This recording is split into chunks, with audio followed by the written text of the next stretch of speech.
Hello everyone, this is Ramanuj Mitra from PRL. Today I will demonstrate our ongoing work on superheavy molecules in search of electric dipole moment of electron. The electric dipole moment of electron arises due to the simultaneous violation of two discrete symmetries, namely parity and time reversal symmetries.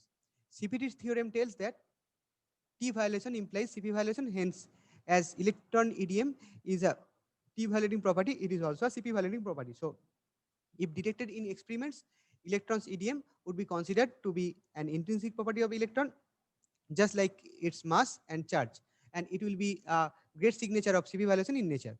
The standard model of particle physics sets an upper bound to the EEDM value, which is 10 to the minus 38 electron centimeter, which is very small, and several beyond standard models predict much larger value of EEDM than standard model.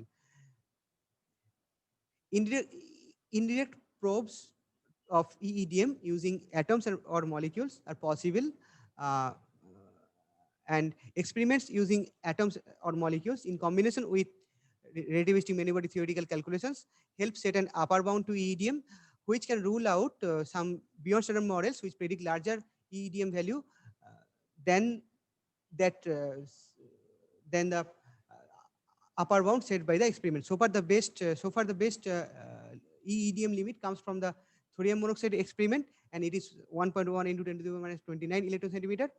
And the molecular EEDM Hamiltonian is given like this: D is the EEDM, and beta is the gamma naught matrix, sigma is the four component counterpart of the Pauli spin matrices, and E internal is the internal electric field experienced by the ith electron in the molecule due to the presence of all other electrons and nucleons.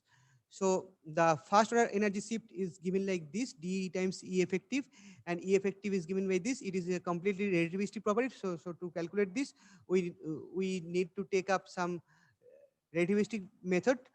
Otherwise, we'll get a zero value for E effective. And uh, this is a schematic setup, a typical schematic setup of EDM beam kind of experiments, where the molecular beams are passed this way, and externally applied electric fields and magnetic fields are given this way, and then the electric field is flipped. So the difference between the two energy shifts is equals to 2 times dE into E effective. This is measured experimentally, this is measured theoretically, and we took up relativistic coupled cluster method to calculate all the properties and energies also.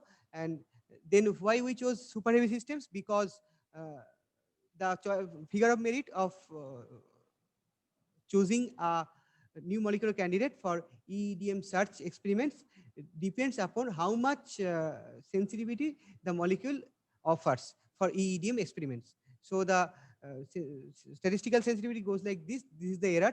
So the more the value of E effective, the less the error. The better the better the uh, experimental sensitivity. N is the total number of molecules. T is the total integration time. Tau is the coherence time, and eta is the polarization factor. And uh, as we know that for heavier systems, the relativistic effects uh, show up more prominently. So that's why we thought that for super heavy molecular systems, the effective will be very large, so that will offer better experimental sensitivity. We chose Lawrencium molecules like Lawrencium fluoride plus, Lawrencium hydride plus, and Lawrencium oxide for our calculations. And we chose Lawrencium 262 isotope, as it is the most stable isotope of Lawrencium. And at first we had to check that if the molecules will form a stable ground state or not. So that's why we calculated the potential energy curves and found out the equilibrium bond lengths of all the three molecules. And then we calculated the effective electric fields and permanent dipole moments of the molecules. And we can see that the Lawrencium fluoride plus is having 2.11 times larger effective electric field than the current based theoretically proposed candidate HGF. And LRH plus is having almost 3 times than that of HGF, and LRO is having almost 2.23 times E effective than that of HGF. And we also noticed that the Lawrencium oxide is having a sufficiently large permanent dipole moment, which tells that we need comparably less amount of electric field to polarize the molecule.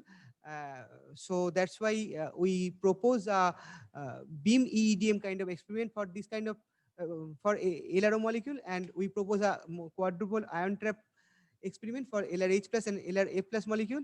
And looking upon the above mentioned factors, we can infer or conclude with the fact that the Lawrencium super heavy molecules we have chosen can become the next generation candidates for EEDM experiments. Thank you for your attention.